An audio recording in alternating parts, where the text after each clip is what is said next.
bolanda nga mingi na sango Congo TV baleki basengi babi Daniel yo soko lobby Mbote mingi balandi ya basango ya Congo Kinshasa wapi pa ipenzanga le basandi savoir elle elonga papa na indira dina zu initiative lelo ozala awa na kati ya bureau ya Mosakoli wa bengi le prophète de la nation le prophète John Ngefa oyo azoka tan ko ba mingi penza na part en Jésus Christ mais pour nous soutenir peuple congolais entier na yango lelo awa na bureau na ye toza ko lobela eloko moko ozali ko pinisa penza bato belé balingi ba ye ba si réellement prophète Ngefa azali penza mosala nzambe ya solo pamba tezali na moto moko na Congo ya mama Kalanga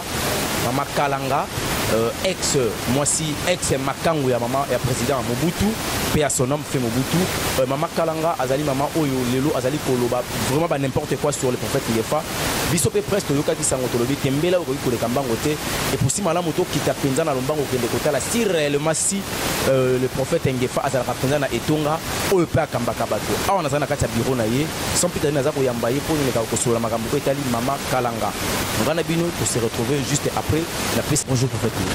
Bonjour Mutuna Mayele, Nzambi apambola yo. Ndenge ko mona ngai, o eza bureau na ngai. Zanda ko na ngai te, c'est mon bureau. C'est la toute première fois na bureau na yo, tout ça la radio émission na ndako mais na moni lelo penza to na bureau. Na sepele ko ya awa na bureau na landa yo pona yeba si réellement ozala rapé na bureau, oza pe na église, mais na trouver église eza monene. Affaire nini ozana yango na mama ex makangu ya feu Mobutu o mama Kalanga. Yango vérité et sur la vérité mensonge ezali otobengi yango na Jean 4 et biso na verset 44 et père des mensonges c'est le Satan. Ya lobi prophète John na yebiye azan église té un aventurier mais oyena bureau na ngai c'est très bien posé. Oyena bureau na ngai yango yo moni église munene va sima na yango.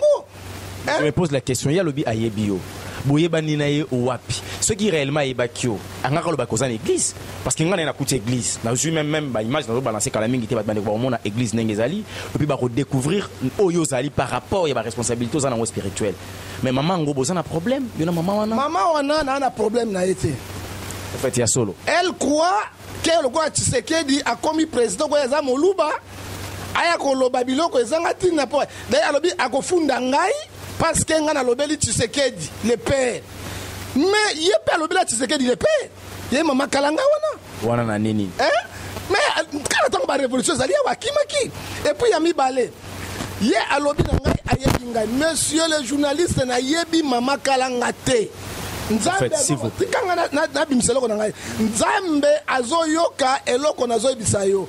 Je n'ai jamais raconté Mama Kalanga au Congo. Na yebi yete bandelité. Na yebi Mama Kalanga. Toyoka sango. Ya azalaka soi-disant makango ya Mobutu. Bon soka zaka makango ya Mobutu. Yena boma Mobutu na prostate. Tikanga na loba. Ya boma Mobutu na kati ya prostate. Parce que maman aza même piderté. Soka bi yaza servante de Dieu. Et puis azali moluba servante de Dieu. Et puis yami bala zoloba ngana zalaka makango ya Mobutu nayebi mama Kalanga toyoka yeba sango bana ko bina nzembo oyo elombe sese tokolanda elombe sese mabonyoma na bonyomo toyebi ye toyebi na cadre wana et puis ye tango bandi ko bongo la motema na ye o ba a sa confusion na zaka na petit frère nanga comme on est Tony Ngefa tozali même père même mère tango bandi ma ministère awa nazali koyoka sango na ote pa avec mukuna lek nanga wana nazoka sango na kepa makalanga parce que azaki na esprit à sirène azako témoigner partout mais ngai John Ngefa je jure devant Dieu yango oyo soki ngai na yebi mama Kalanga na sa mona ta mama Kalanga na tambola apesanga ta mbote et puis Bible ya Nzambe yango oyo na yati Bible ya Nzambe talanga na tombe likolo na yati Bible ya Nzambe oyo na yebi mama Kalanga na tambola na ye to abenga nga to na ngai John Ngefa Nzambe bomanga na accident camion na la mukate mais soki nga na yebi mama Kalanga te azoko sila ngai makamo na yebi te akokuta na Nzambe nanga Namoni c'est comme si c'est du sérieux prophète. C'est parce que c'est comme si baromi ko toucher comme personnalité na yo. Parce que balobi yo osa aventurier, osa na église, osa escroc et puis yo osa socia. Na boketu premier pour bosala coup d'état, Moïse Katumbi a payé Sabino $200 pour bokende ko beta coup d'état. Prophète, tina niveau wana ndenge. Est-ce que c'est normal? Est-ce que c'est normal? Coup d'état paye à $200. Coup d'état à $200. hein ba mogo asosenga na boketu to beta coup d'état. Est-ce que ça normal? Moi ça peut ça ba to ba million. Yebi combien bitumbo bisto buni na mboko yo lelo Kabila kendi. Oyi ba risque boni mama talanga akanga kalanga wana azoka katna yango. Menga na yuma talanga ndumba ya pamba mo la soleta ba katanzolo ko. Akobi bisanga loko ni abongwa mate e biso ya bongwa mi. Voilà, maman nazo bisa yo moto abongwa machine de changement. Romains chapitre 1 verset 24. Que dit la Bible? C'est pourquoi ils ont leurs femmes, ils ont changé les âges naturels de contre Dieu. Ces femmes-là n'iront point dans le royaume des cieux. Azwa et belé à poudre, à bakisa et longi mobima, choko ya kala. Hein? À soukole longi, tout est là, on a ce quoi qu'elle a matin. Mais une servante de Dieu, quelles sont des servantes de Dieu? Oui, elles ont un mensonge. Moi, c'est Ngefa John, Ngefa Samoto. Est-ce que ça est confusion dans les Kinaota Zaranapoto? Nalobi les Kinangani, Tobani, ministère, c'est lui qui partait là-bas. Tant que Azaki, Azaki Sirène, moi c'est Mobutu. Ndé, yé, les Kinangani, qui n'est pas moi. Ce n'est pas moi, John Ngefa, Tony Ngefa dans la France. Hein? Celui Tony Ngefa, c'est lui, ce n'est pas moi. Il est pas pasteur. Mais il y a aussi un gars, on a eu bien, comment papa? Hein? Tala makambo ba sai na nzambe ya lokuta oyo ba tonika na binga na l'église te ngota l'église ko na bilo kitoko boy eza antivaleur oeza antivaleur il faut que telemela yango c'est pas du tout correct kota la ete basala nzambe soit disant mosala nzambe comme na niveau au dénigrer moko ya yo ozali collègue na yo spirituel mosala nzambe azana engagement ya makasi na ngai nazali aventurier l'aventurier peut avoir une grande église. Deux, alobi na senga ka mbongo quelque part. Mais soki na senga ka mbongo misongo na miso badote. Hein? Siko mbongo Kabila abenga biso pesa biso baninga su bajona dénoncer yango. Ezaba mbongo ya $200. Hein? Donc au contraire kalanga zali aventurier, azo luka eloko sali wani. Pe ezana fondamental soki na bengi Kabila na kofunda yo pona Tshisekedi kwa moluba ye moluba pona atwa poste oko jwa poste te oko polo lolo Tshisekedi azali président ya République démocratique du Congo ba tout ba voter bon kabola Tshisekedi na peuple te bino makalanga mosala na yo ngo séduit bango na kata palais présidentiel o séduit ki Mobutu et bon même na sonité au télé mo bingai makango Mobutu yo makango Mobutu mama bolia lo bakani mama bobila de lo bakani mama tonenta lo bakani ozo parce que maman na même mutu ne salaka elle est malade.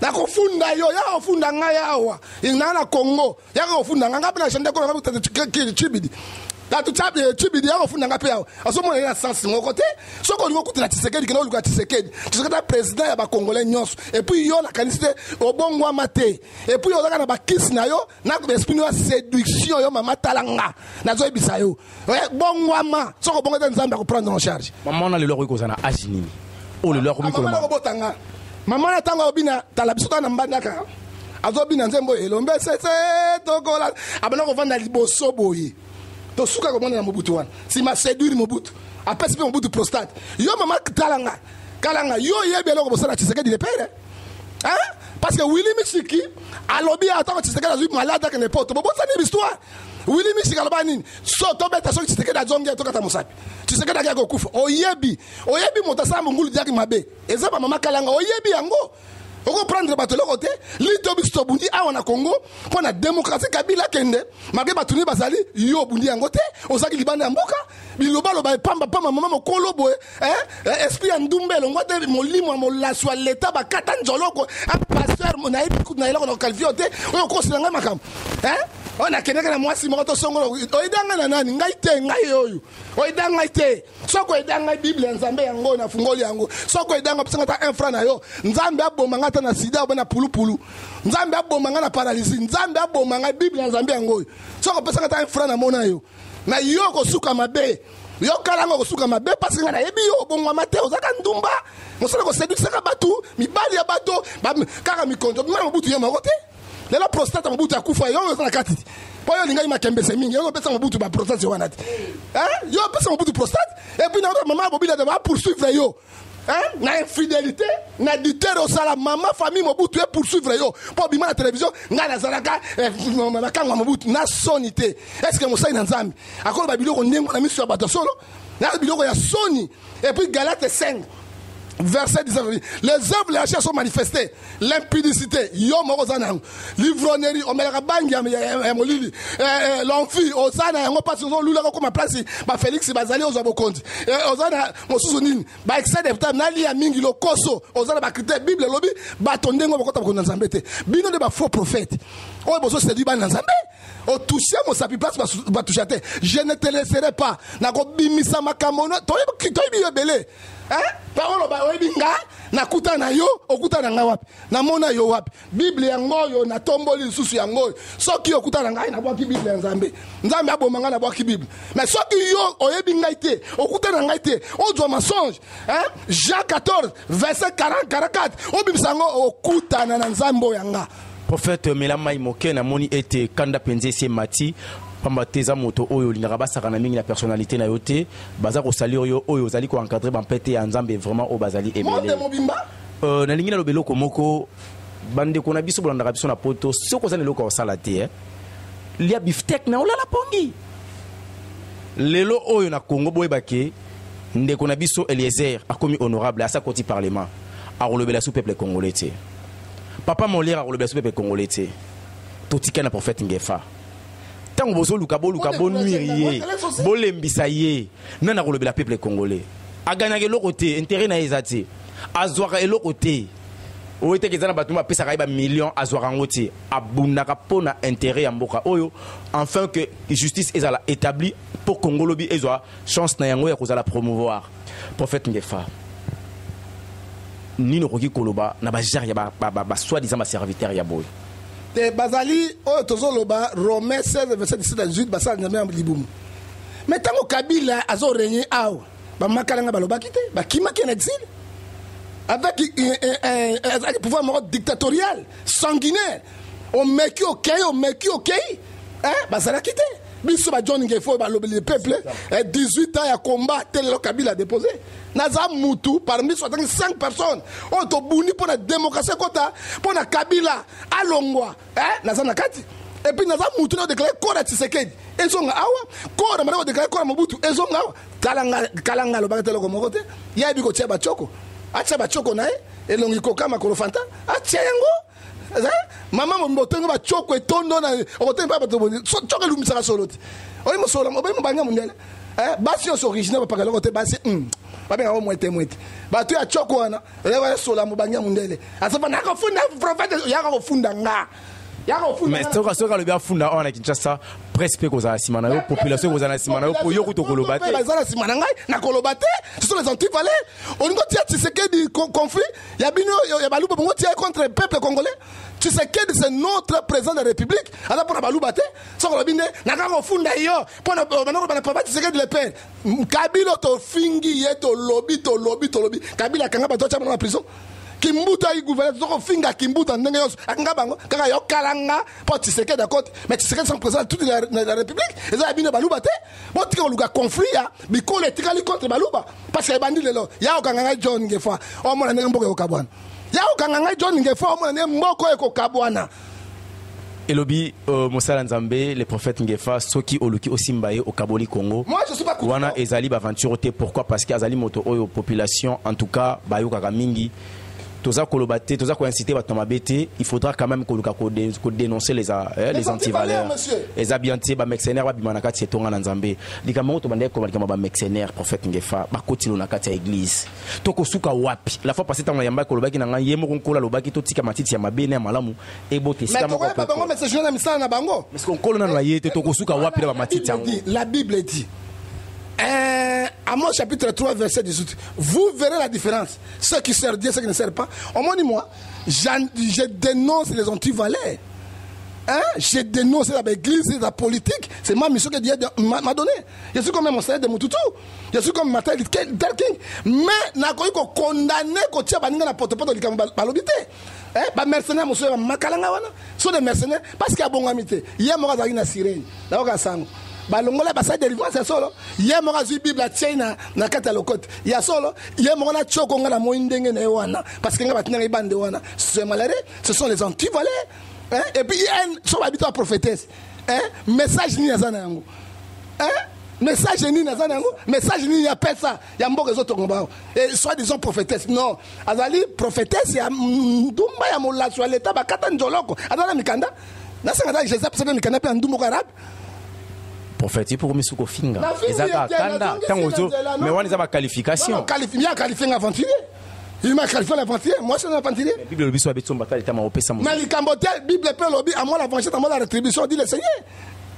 Tikela nzamba vangé nzamba vangé ngale papa attends mokana na nzambe yesu akuti ba teka biloko na bato asaka na panzakite qu'a dit la Bible de Corinthiens chapitre 6 verset 14 à 17 on va lire la Bible aïe bata ba verset biloko ngana ima wa bolololo oluki likambezika ba lukakate alors dit mon sala nzamba ça quoi moi je suis pas hypocrite moi je ne nakose ko basangote basango sont des hypocrites ndenge nzambe abengeli ngai na façon na ngai na zabongo c'est ça oyoki na kosa hypocrite na ba faiblesse na ba force na yo nzamba bengi obo nzamba bengi ngai je reste yebe motakimi atikaki ndumba te pona ngai lelo basaka ndumba na poto mama kalanga za pe na église na Belgique o paza ko diriger ba tebele mais bana poto basili ba ba ko lukaye bazo c'est la dimanche nga na zuba appel ba biki mama kalanga ba ko lukayo na église na yo en tout cas mama luka obongisa na moto oyo pamba te moto osimbi te obongisa bana nzamba ba bo mana raté la Bible dit dans 2 Corinthiens chapitre 6 verset 14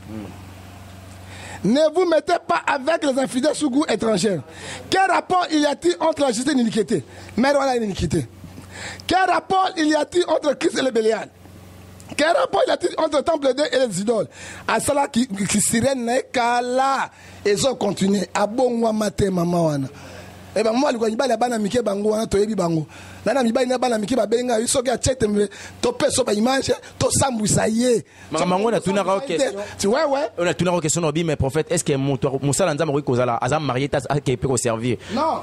Ezali penda il y a balité akoy ka ezali ceux qui azaki marié a divorcé hein parce que dans a divorcé ou bien mobali a kufi ba bomaka libala wana elle peut travailler na champ Nzambi mais ceux qui azali libre pourquoi mama kalanga boy banda bota mobali atena nda côté hein alors après d'autresité o bazali ezali impossible quoi et bon son nom alors tema liboso na bato pona côté c'est ce que dit la Bible papa on a continué quel rapport il y a-t-il entre les Christ et les idoles? Nous sommes les temples de Dieu. Comme Dieu a dit, je marcherai, j'habiterai au milieu de vous. C'est pour cela, verset 17. Sortez au milieu d'eux et se séparez-vous. C'est ce que dit la Bible.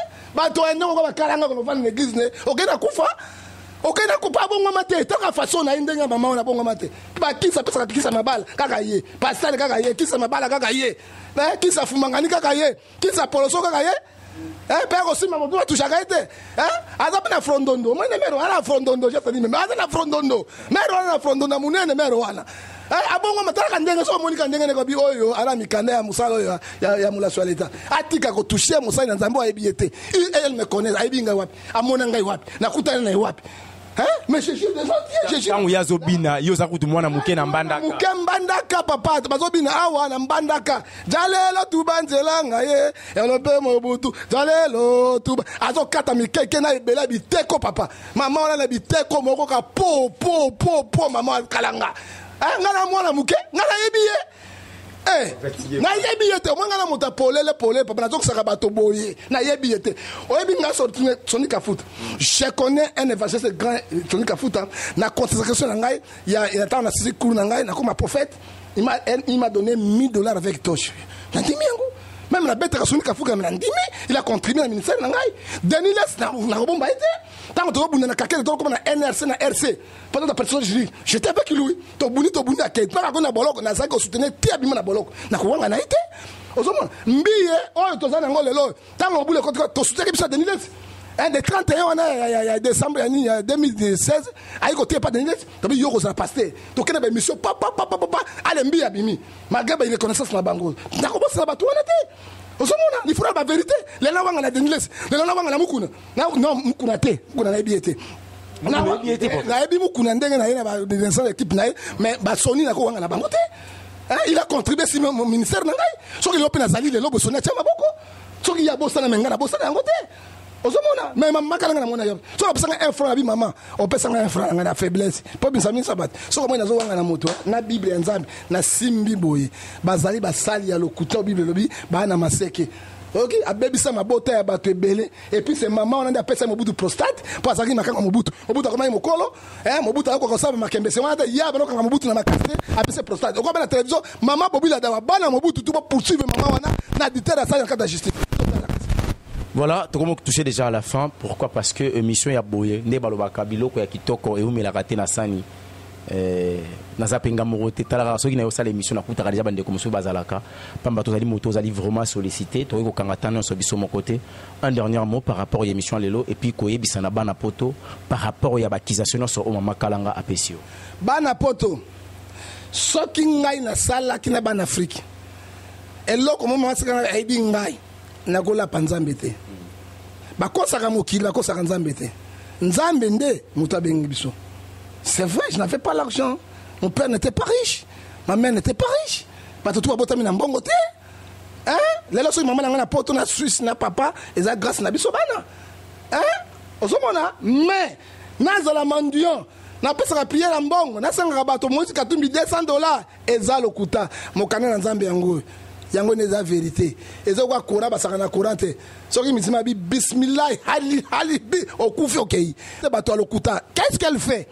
Le quoi ya moluba so atangi na kofunda prophète John parce que ngaite bande wana zo circuler monde mobimba na kofunda ye pona alobeli Tshisekedi le père mama kalanga yo soit disons ki mokanga Mobutu soki batani na mokonga prophète Tshisekedi père de démocratie ba beta cacher un père ya moto ezanga na kati po elongwa kate mais yo za makanga Mobutu parce que Mobutu te ponani o pesa Mobutu te ko beta mobali na ngawana ko beta papa Tshisekedi ndeko na ngai cacher na mokongo te ponani.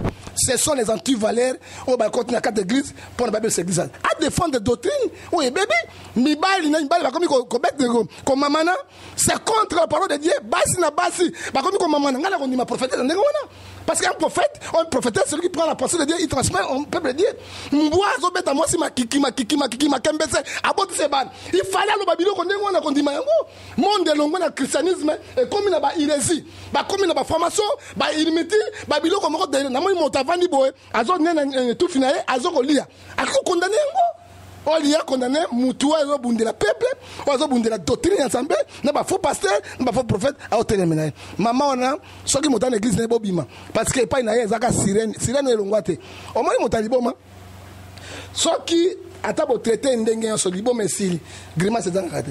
Au moins, monsieur le journaliste, à quoi va n'a pas bon était naza bien osoma ba grimace wana on ba ngela nkema ngela etaf lisana dikolotique nkema akokite bitumba ya koti ya yebite c'est une maman très mauvaise atamboli na ba konzie belé abomisi ba konzie belé eza Mobutu ya mokote so l'église soit côté juste na président la mission sur la président sikaya ko kosa ngai moluba na ba poudre tcheke belé poudre bo sukola elongi botela ko na kati wana ba ngo kwa kara so que suko elongo mo ata 8 couches ya poudre ya jaune wana botela kati nango mama ndengo na bachoko mama ndengo na bachoko ozomona nga normal ana ba semence wana a toucher place ba simba kate mais ya okuta na Nzambe nanga akuta na Nzambe nanga loba izala nga ayebi nga papa soki mama na ba ngai na zaka facile pour na pardon oyebi yango na zaka facile na mama to bon mamoto mais lokola yebi nga te tout moi mais toninge fa ce n'est pas moi. Tony Ngefa pasteur après prophète on va venir parcourir pas ce n'est pas moi John Ngefa et tout ça différent et Tony Ngefa là qui nanga azana France kuna pas na kobenga Tony lo bana mutu na yo boye bani na nga na ibi ete pas garo aluki na moni coup cautionnel moto yo coup cautionnel ne ko kateso makambo wana OK mais bolongo na biloko wana po Bible lobby Amos 3:3 batomi ba otanga te ba yo kanate ce sont les anti-valeurs ou ba contre l'église ya Nzambe pour na ko panza ba dem sabana Nzambe je suis et je reste. Et c'est ma façon de me benga ngo na ko chena ko hypocrite na zande na benga ngai na ko tikala so ki benga lelo na aventurier na pasteur mais qui était Paul? Saul était maîtrier qui croyait que Saul là parmi 12 apôtres à Jésus il y a un apôtre le plus majeur le plus excellent azaki na Yesu te mais qui était Paul? Mais il y a une sangani akomoko sango sango malamu simakuna makembe sana makiki lokola Yesua loko muna metio na ndako te moi je peux pour ti ngazabu so na sai mabio senga pardon mais maman wana azana faire na Nzambe na zo zela lobi azo ya awa ye mo rapporter ngai plainte président Tshisekedi te mais nana finga mo continuer nana balobaka mo continuer a posé ngai plainte samba pona bana papa Tshisekedi mabe ya finga Tshisekedi ye azanani par rapport ya Fait Tshisekedi. Yé Moluba kaka apen de quoi Tshisekedi te. Allez nga baba non la finga Tshisekedi non. Afundanga pas qui Tshisekedi oyo ya mwana à côté na pouvoir. Oui, nous ne refusons pas. Ce qui Tshisekedi ayo ki baluba. À Kaboli Congo. Et qu'on a plus pire, n'a pas ce conseil, plus pire qu'on les Kabila. Qu'on les Kabila. Mais ce qui a eu qui bateau en athée, à ce moment-là, bangote, barobe bisam. N'a pas ce qui est le Kassai et Mouraké côté. Bah, sur le et comme injustice, bakangane bangal. Bangal bakangane Katange. Bakatange bakangabi na Bakongo. Bakongo bakangane batabandundu. Il y a un Tshisekedi dans sa moussane. À cause de la tribalisme, c'est que nous refusons. Talanga loko na Tshisekedi te akofunda ngana likamoni eza misala mabe na ye oya sala il faut se repentir soko repentir te nzambe akoboma yo soko se repentir te nzambe abomi Moïse atiki Moïse te akobiki so talanga non yes ko président biso ya sika koti alinga chenge sumu makam on voter ne on voter comme Mobutu Tshisekedi Mobutu te Mobutu te Tshisekedi te nzambe apambola mama kalanga ina bayinanga yonso. Le fils qui a un numéro, prophète. Le numéro dans la soirée, na 00243 89 610 49 41. On a le numéro 00243 81 867 26 78. On a la privé dans 00243 99 99 42. Na tout maman kalanga. Tuna maman ni tout. On a na Belgique, na France. Mon tout a billet. A comment et pas une ngai une église ngai to sala ba émission tunai tuna pasteur Doris soya chaque année côté à Sangomalam je reçois ba pasteur États-Unis partout ba yaka na Congo à côté l'église nanga na ko recevoir te parce que la sirène au bon mate misala mabe longa na yote il faut que l'on l'esprit à mon la sur l'état ba kata nzoloko dans di na Bible maboko Bible bien sur plusieurs viendra sur mon nom dans Matthieu 24. Il disait même je suis Dieu. Boyo kabangote na Bible. Ngai bitala musanzambi. Nana kolula yo kopi mo kolokoko. Okolula koko na tango yo zo bina ngana mwana muke. Yo ko bota ngaiti. Okobota ngai mebi tumba yo luki. Okomona motakala nzambi. Voilà, là c'était le prophète John Ngefa, le prophète du peuple, mon quoi basala nzambe o abundaka penza pour l'intérêt ya mboka Congo. Ceux qui bossent pas la émission to pesi nzambe merci. Toujours ba bona verbe mais verbe le to koti na kimongo. O mancha kombakela ba kokelo Bible. Ba yebi makambo na lobi ba sosoli. Yo motolingi ba lokumu bo manzambe ba sa lo Biblia bongo yo pour renier pambate. Et si ko komi ko luka lokumu ezesika na yote. Donc voilà, tolinga to sukawana. Na pesi merci mingi na maman Chantal Ayao. Awa fani penza 45 km 45 minutes dans la voiture à Zali Bossa Maison Blanche, donc en direct des États-Unis. Motebele na maman Sandra la nécessaire. Pourquoi pas à ma femme Normité la Marlène avec les jeunes on a bien un Pichichine c'était à Bolingo, la femme qui a sauté l'infidélité et l'égoïsme en un seul jour. Donc le bien mon saroli mouette. Boya femme qui na e. Oh maman kalanga azoka il faut bon azo abino kaina motema. OK, talanga hypocrite, je suis comme ça. Un bon prédicateur, yoka. Ça va être trop dire. Non, au tei au sekisi. Même émission na ngomona na pas nini na lobby na lobelo reçu bato na sekisi bato. Ça fait partie de la pédagogie. Na ko te. Ça ko ka ngoma be. Ça mokili na yo. Voilà, maman ba Indira Gandhi mère ba Burger Queen donc moi so komisanga mobali na zalaka garçon komisanga papa na pesio merci belé parce que honoranga yo ndima vraiment koko ça makambo belé ponga na zalanga. Donc merci belé na pesi nzambe merci na bande kono so ba soutenir ki biso derrière la caméra. Ceux qui bossent pas une émission, te pèsent merci. À la prochaine. Bye.